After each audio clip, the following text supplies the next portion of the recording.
ABP আনন্দ GST কনক্লেভে আমাদের সঙ্গে রয়েছেন metro farmer partner mister Somnath Ghosh. Welcome.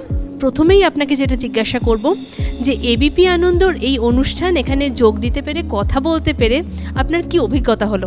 প্রথমে এবিপি আনন্দকে ধন্যবাদ জানাই এত সুন্দর একটি প্রোগ্রামে আমন্ত্রণ করার জন্য।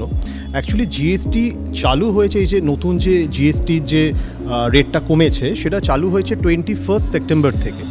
তো এই অনুষ্ঠানটা করার উদ্দেশ্য হচ্ছে এক মাস পরে জিএসটি কতটা ইমপ্লিমেন্ট হলো, জনসাধারণের কতটা সুবিধা হলো, জনসাধারণ কতটা সুন্দরভাবে বুঝতে পারছে যে জিএসটিটা আগে যেটা ছিল তার থেকে কমেছে। আমি যে ইন্ডাস্ট্রি থেকে বিলং করি, ফার্মা ইন্ডাস্ট্রি থেকে, সেই ইন্ডাস্ট্রিতে জিএসটি কমার ফলে ওষুধের এমআরপির অনেকটা দাম কমেছে।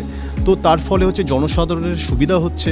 তো সেটা কতটা ইমপ্লিমেন্ট হলো, কতটা সাধারণ মানুষ বুঝতে পারছে, এই অনুষ্ঠানটা করে সাধারণ মানুষের পক্ষে খুব সুবিধা হলো। আপনি যে সেক্টরটায় কাজ করেন সেই সেক্টরটা মানুষের জীবনে বোধহয় প্রত্যেক দিন লাগে, সেইখানে জিএসটি কমার ফলে সাধারণ মানুষ কিভাবে বেনিফিটেড হচ্ছে, আপনি কিভাবে সেটা দেখছেন? অ্যাকচুয়ালি এখন তো মানুষ তো হচ্ছে ওষুধ তো কেউ ইচ্ছা করে খায় না, বাধ্য হয়ে খায়।